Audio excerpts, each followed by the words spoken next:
My name is Luca Ellis. I'm a actor turned crooner turned playwright, award-winning playwright of Hoboken, Hollywood, which is a show that I conceptualized, co-wrote, and star in.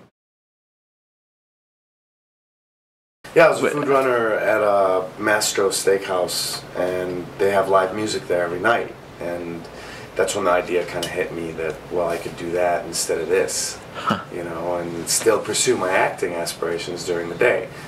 And, you know, one thing led to another within a few months. I mean, I was doing it full time. I quit everything else, and that's all I've done since. Well, you know, I was influenced pretty early on. Dean Martin was my first influence.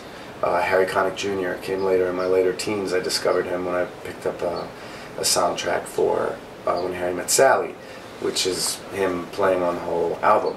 And then Frank Sinatra in my early 30s, when I think I was turning 31, and I went and treated myself to a Sinatra album. And that's when I really discovered my voice within Sinatra's voice. Hoboken, Hollywood is doing something that no musical has ever done.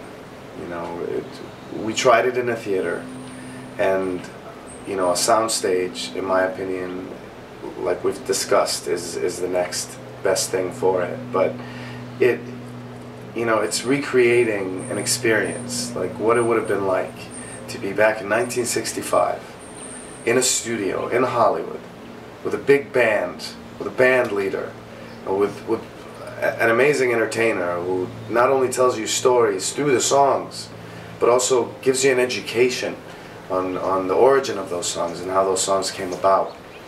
You know, and that's what, you know, Hoboken, Hollywood does. It allows people to re-experience a nostalgic time, you know, a different America, a different time in general, and allows them to be transported to this wonderful land of magic of making television, you know, and that's what Hoboken really does, you know, and again, you know, in a very vintage, stylish, skinny suit, skinny tie kind of way, you know, and I think presentation is a big part of it, of course, but again, the music, you know, the songs themselves, it's a journey through the Great American Songbook, and I think it's a journey that every single person should walk.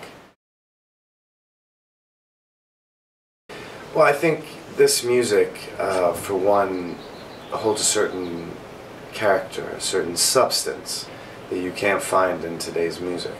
Poetry set to music. I mean, it's a marriage of words and lyrics and melodies that just tell certain stories. I mean, stories that have touched all of us at some point in our lives. You know, be it a broken heart, or falling in love, or being in love.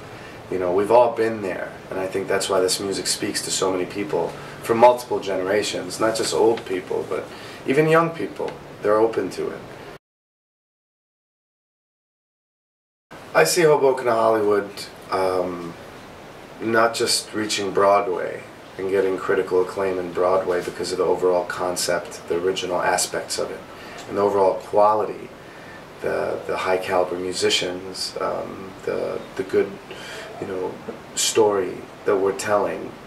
I think it's something that is not limited to the borders of these United States. I mean, it's something we could take abroad. It's something that we could take internationally, because music is an international language that so many people relate to. And this is music that has existed for almost 100 years. And there are a lot of people out there eager to hear these songs and to present them in such an original fashion as Hoboken, Hollywood does, which I really don't think has ever been done before, is really a step. It's an evolutionary step for the arts. It's an evolutionary step for, you know, music. It's an evolutionary step for even the audience to have lived that and have experienced that. You know, pure entertainment.